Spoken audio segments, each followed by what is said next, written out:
Hey guys, this is Corey with the OverLook, and we go over the books you may have overlooked. We went from just summarizing Doom Patrol arcs to full-on audio drama narrations. I always wanted to be a voice actor, so I guess this is a step in the right direction. When I'm not doing this, you can find me streaming at S Squad Up. Come give me a shout out and watch me play Avenger sometime. More to the point, this is the start of Batman Earth 1, Volume 2. For everyone who was waiting to see the Riddler, well, here he is. 27. The last man who enters the elevator presses on the button 27. He lazily shifts his gaze to the other illuminated buttons on the panel. The others in the elevator, including a balding man and a businesswoman, impatiently wait for the doors to close and for the elevator to continue its incline. To each of their alarm, the elevator passes each of their respective floors without showing any indication of slowing down. The iron box is slowly pulled upward past the 12th, the 20th, the 30th, all the way up to the 40th floor, the penthouse suite. However, even as they teeter on the top of the tower, the doors refuse to open. It doesn't take much time at all for the now captives to become irate. Some even try their hand at opening the doors by force. With no immediate sign of reprieve, the balding man motions for one of the others to press the help button. "There is no need," a voice says from the speaker next to the button. Now, one of two things is going to happen next. So, listen carefully. There was a man who lived on the 30th floor of this building. Every morning, he would get in the elevator and press the ground floor to go to work. But when he got home, he would press the 12th floor, get out, and walk up 10 flights of stairs to his apartment. Why?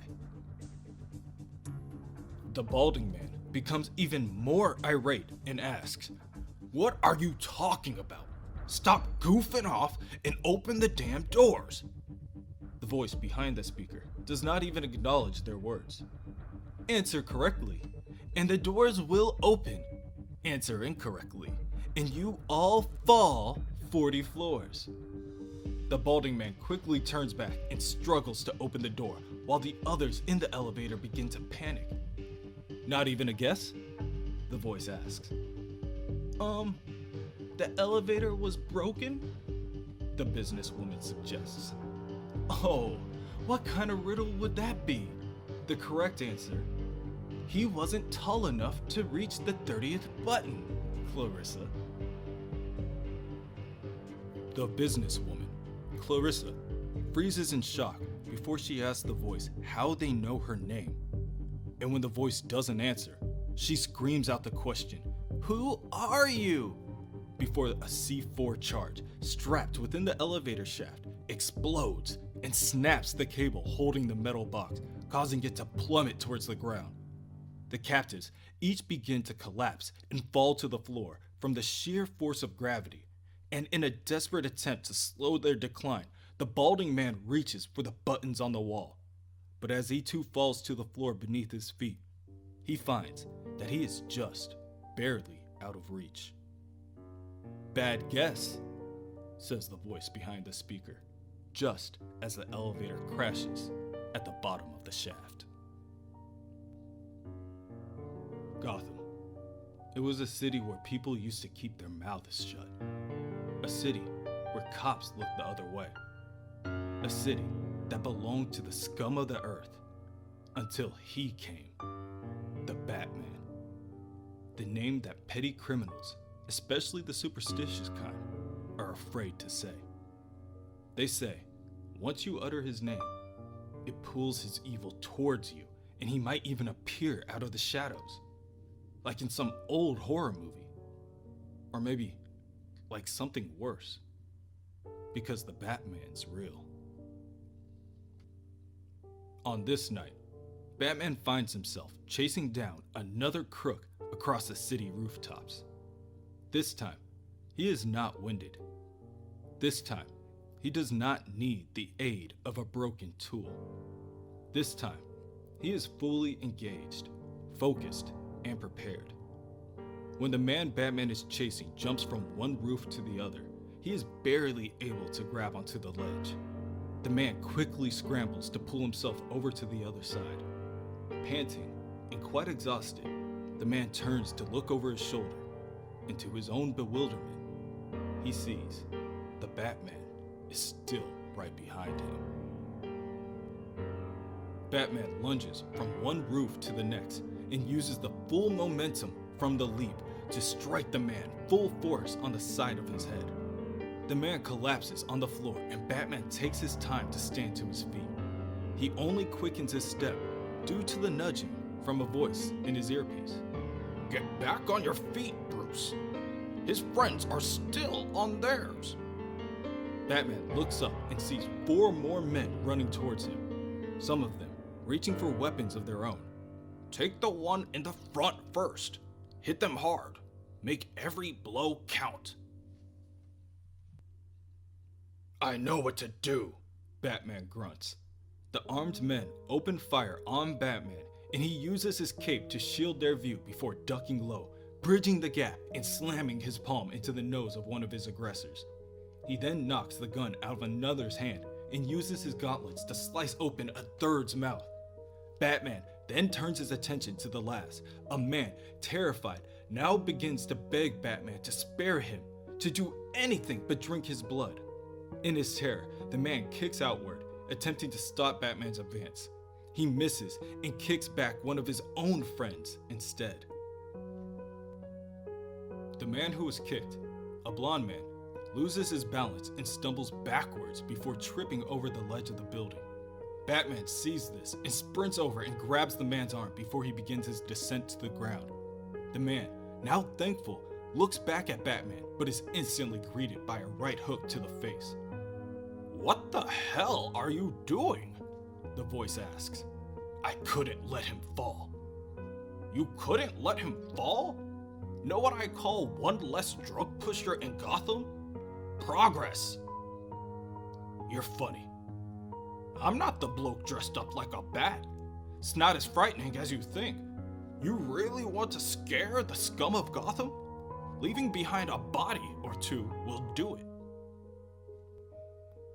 While Batman is distracted, one man climbs down the side of the building and sprints to his car before peeling off down the city street. With no other choice, Batman heads for his sedan. I'm not suggesting you kill anyone. I'm just saying you don't need to go out of your way to save them if they happen to trip off a building. Yes, I do. Why do you care about them? It's not them I care about, Alfred. They could have a family, kids, and the last thing I want anyone to do is grow up thinking the Batman killed their father. Batman starts the car and speeds off down the street after the last man standing. It doesn't take long for Batman to catch up, but after a sharp right turn at the streetlight, Batman's sedan slides off the side of the road and collides with a nearby fire hydrant.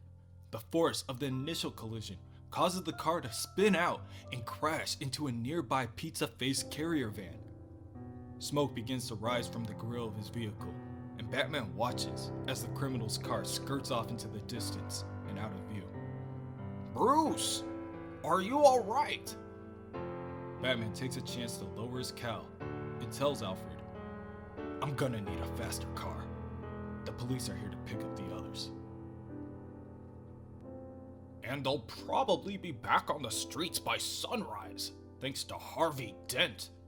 I know you don't want to hear it, but if you're going to make Gotham a safer place, we need to rethink how we're going about it. You should come home now. Dinner's getting cold. Batman hears the ding of their toaster oven in the background. Don't tell me it's cottage pie again. Alfred takes a second before responding. I'll order a pizza. Elsewhere, within Wayne Industries, Lucius Fox and his team are diligently at work. Bruce Wayne wants a what now? One team member asks. A race car. A race car, Mr. Fox? Equipped with a naturally aspirated V8 and a carbon composite monocoque chassis. There are some other bells and whistles listed here, along with some personal modifications he requested. The team of scientists each begin to bicker amongst themselves. When will it end? Mr. Wayne just had them spend the last 3 months making spelunking equipment narrowed down to the size of contact lenses. They just finished. Lucius smiles and tells them, if it's any consolation, Mr. Wayne's authorized me to increase all of your salaries by 40% and to establish trust funds to cover your children's college tuitions. Even your triplets, Linda. Mr. Wayne said, it's the least I could do for all the trouble I put them to. Within the city courthouse, Harvey Dent struts about as he makes his closing speech. Who are you? That is the question everyone in Gotham has to ask at this delicate point in time. In the wake of Mayor Cobblepot's death, many are saying that this is Gotham's window of opportunity to take the city down a new path. But it's also a window of vulnerability. If we don't alter the course of this mighty river, it stays polluted. I'm talking about you, Maroni. Are you going to be part of the problem or part of the solution? You got a choice here, scumbag. We can continue this hearing and I can officially file charges that will lock you behind a cell door until you lose the rest of your teeth. Or you can come back to my office and talk to me about what you and your friends did for Mayor Cobblepot. Who else in this city you might have seen dealing with him? Police? Councilmen? Judges? Maroni, from his seat, tells Harvey that he ain't a rat. Sure you are, Maroni, and you're caught in quite the trap.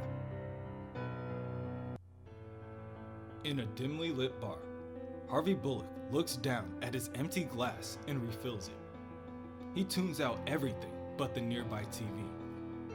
Gotham is getting a new identity, says a reporter. We don't know if it's for good or for bad, but good or bad? Ace reporter Vicky Vale interrupts. Mayor Jessica Dent and her brother are on a crusade to save this city from the filth it's been wallowing in since the Waynes were murdered. The sooner the Dents clean up this mess Mayor Cobblepot created, the better. Before his death at the hands of the Batman, Cobblepot's empire of criminal activity stretched deep into the roots of our city, including the illustrious Gotham PD. Ask me, there's nothing worse than a bad cop. I agree with you on that, the first reporter claims, but I'm still not convinced the Batman killed Mayor Cobblepot. Cobblepot was shot, but eyewitnesses say the Batman doesn't carry guns. They also say Batman can travel through shadows. Look, if the Batman didn't kill Mayor Cobblepot, who the hell did? Harvey Bullock again reaches for the whiskey bottle in front of him in order to refill his shot, but his partner, Jim Gordon, stops him before he can. That's enough, isn't it? He asks as he grabs a hold of Harvey's arm. Harvey snatches his arm back and continues to pour his next shot. It's enough when I say it is, Gordo. It's time to go home, Gordon says. Not until I take care of this. The bottle? Not the drinks. Him! Harvey points over his shoulder with his thumb to signal the man standing at the back of the bar. Him who? Your hand's shaking. The one right there. In the middle. That guy by the pool table. His name's Damon Druce. Druce was one of Cobblepot's enforcers. Broke a lot of people's bones. Gordon looks over at Druce briefly before telling Harvey, if the DA did a deal, he did a deal. We can't get involved now. Last night, Druce beat up his girlfriend when she tried to leave him. He hit her kid too. Her kid, Gordo? She called in. Captain told me, hands off. Just like you. No one's doing anything to help this woman and her daughter. The girl's only 10, Jim. And this son of a bitch gets a pass? No! No way! Ain't right! Harvey clenches his fist and begins to shake with rage. Finally, he pushes himself up and away from the bar and begins to stomp towards the pool table. Hey, Druce! You like beating up women and kids? How about you try me, you sack of shit? Druce looks at Harvey, stumbling in his drunkenness, smirks, and sends a left jab straight in the direction of Harvey's face. You're gonna sound real funny mouthing off with a broken face. Christ, Gordon sighs as he removes his glasses. Running in to back up his partner, he sends his own fist flying at Druce, both successfully making contact and knocking him out unconscious. The others around the pool table begin to swarm the two detectives, but thankfully, their training grants them the upper hand.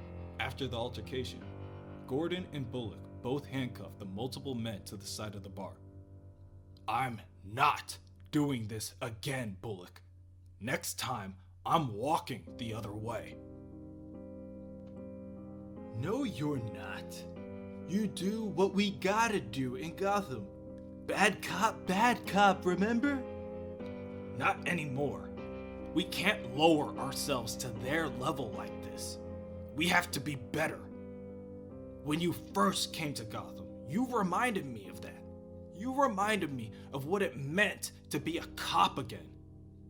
That was before I knew Gotham.